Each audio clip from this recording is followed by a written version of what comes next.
responsible for that statement.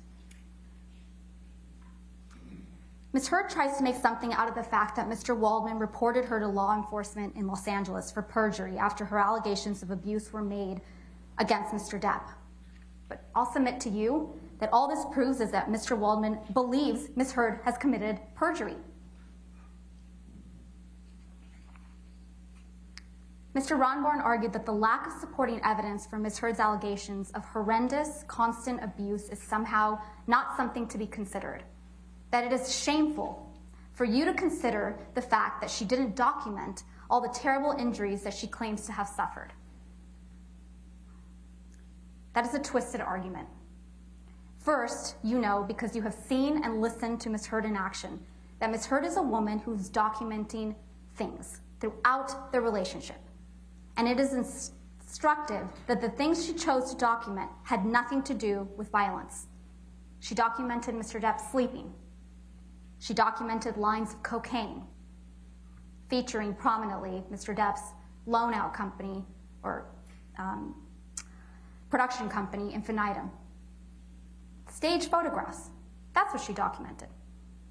Mr. Rottenborn's entire argument assumes that Mr. Depp, a man, should be disbelieved because despite the fact that Ms. Heard can't support her accusations with actual evidence. What we have put to you, the jury, is not that because Ms. Heard didn't take enough pictures or tell people about abuse that it didn't happen. What we have put to you is that given how brutal and constant the abuse Ms. Heard claims, she would have had serious injuries. That's a fact. She would have had serious injuries that would have been observable in the pictures we looked at and by the witnesses we heard from, and would have required medical attention. That's it. Ms. Heard testifies to injuries that multiple people didn't see. What you have in the end is Ms. Heard's word. Do you trust it? We are not here because Ms. Heard told the world Mr. Depp was verbally abusive. This is not about the words used by Mr. Depp. We are here because Ms. Heard told the world that Mr. Depp was physically and sexually abusive. That's what Ms. Heard was saying in the op-ed. On May 27th, exactly 6 years ago today, 2016, Ms. Heard walked into court with a mark on her face to tell the world that her husband was abusive. She renewed that falsehood in her op-ed, describing herself as a public figure representing domestic abuse. And she published the op-ed, including the title, claiming that she spoke up against sexual violence. Everyone knew who she was talking about when she used those words. She was alleging physical and sexual abuse. She was not alleging emotional or psychological abuse. She was alleging physical and sexual abuse. Ms. Heard cannot run away from her own allegations now. You have all heard the evidence of what she alleged against Mr. Depp in 2016, and you have all heard her incredibly dramatic, over-the-top story of physical and sexual abuse. That story was a defamatory lie.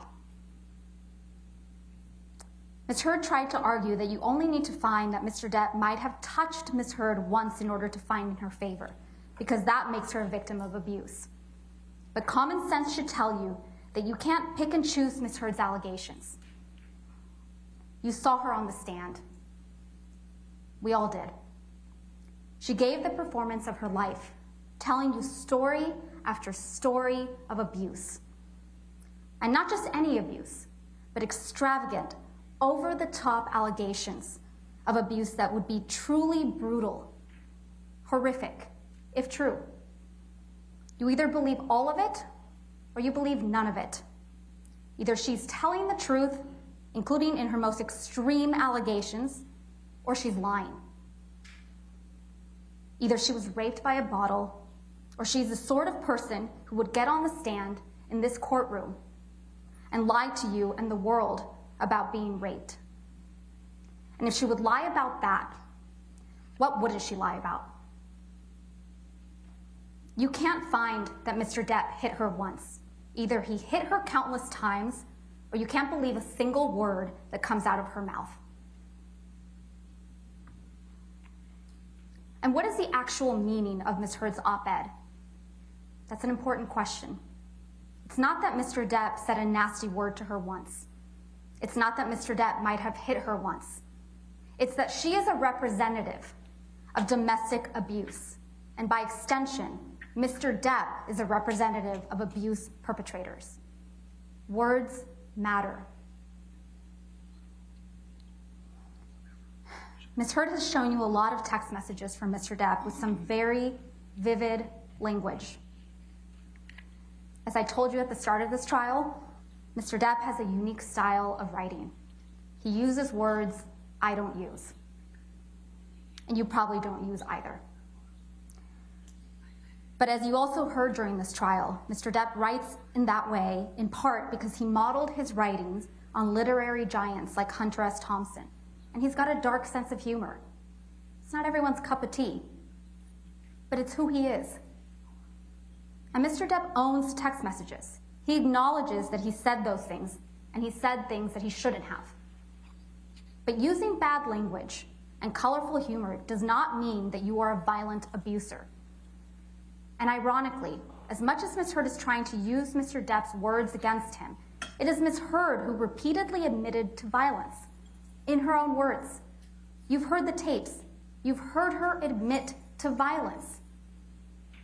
Ms. Heard can try to distract you with text messages showing that Mr. Depp uses bad language and has a dark sense of humor. But none of that, I submit to you, ladies and gentlemen, none of that is evidence of abuse. Hitting your husband is evidence of abuse.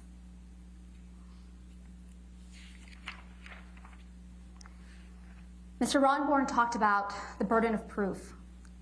Let's talk about that for a minute.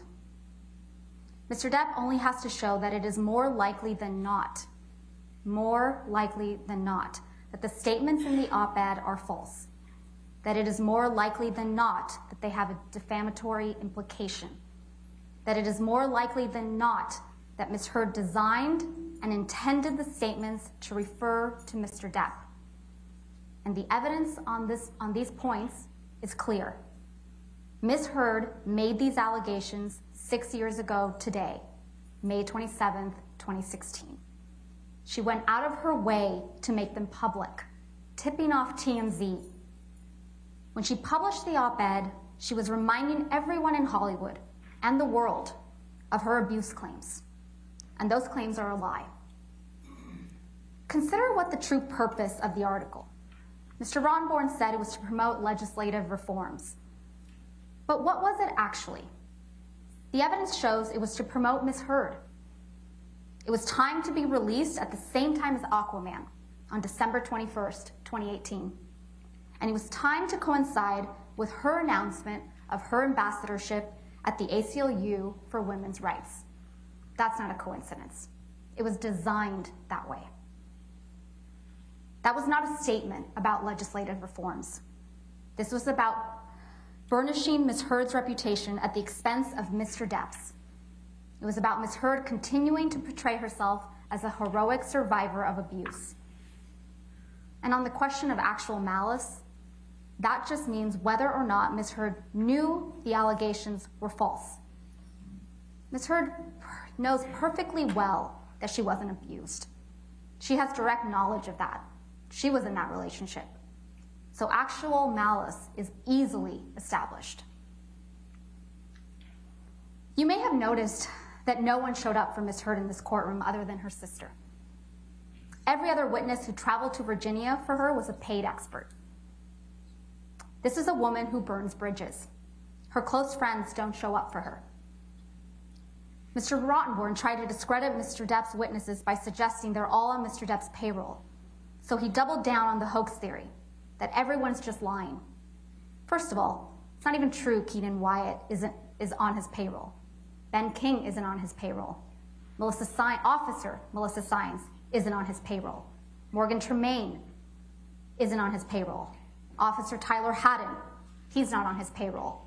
Beverly Leonard, Alejandro Romero, Brandon Patterson, Morgan Knight, none of those people are on his payroll. And Kate Moss is most definitely not on Mr. Depp's payroll. Ms. Heard wants you to believe that all these people are lying. Let's talk about the Boston plane. Ms. Heard wants you to believe that the recording you heard is from the Boston plane flight. But that's quite telling. What did Ms. Heard capture of this supposed rampage? Mr. Depp moaning in distress? That's what she chose to record. What sort of person records something like that?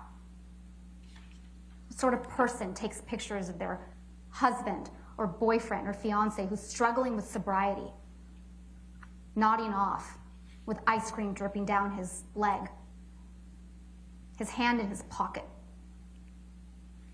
or asleep on the ground? What sort of person does that? Definitely not someone that's afraid of him.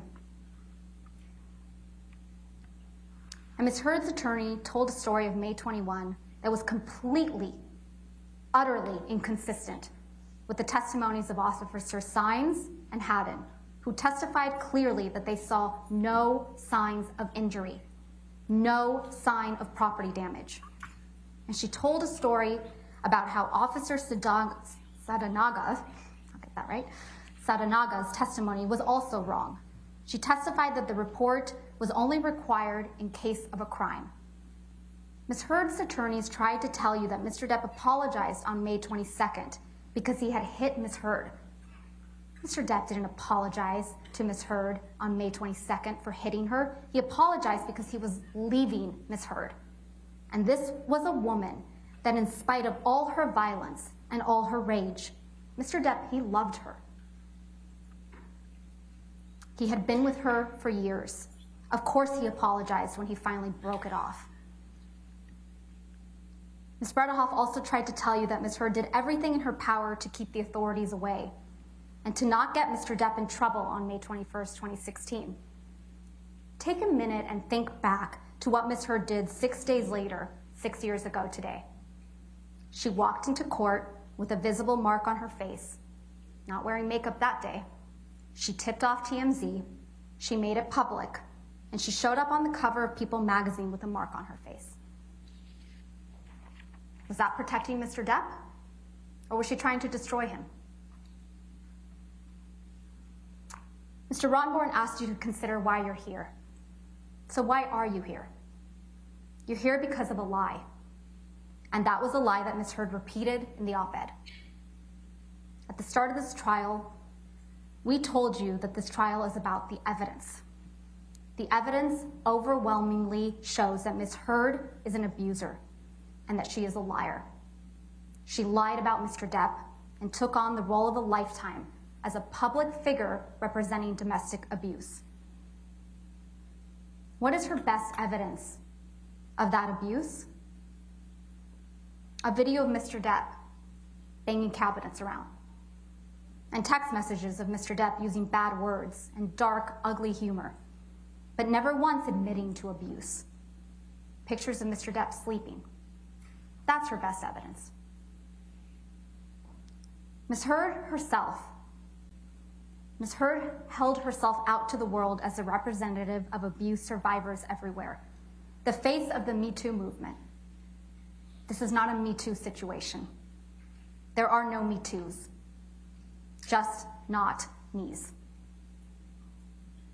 Ms. Heard does not deserve to be known as a representative of survivors of abuse, and Mr. Depp does not deserve to be known as a representative of perpetrators of abuse.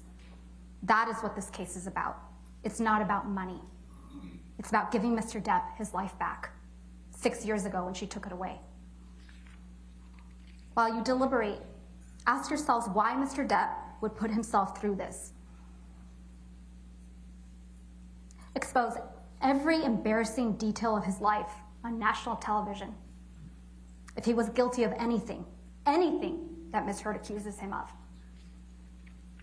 We ask you, we implore you, to render a verdict for Mr. Depp. We ask you to set the record straight, that he is not the abuser she described, and that she is not the heroic survivor she portrayed. And we ask you to tell Ms. Heard that what she did was wrong. Thank you very much, ladies and gentlemen. Great. Thank you, ma'am. Rebuttal closing?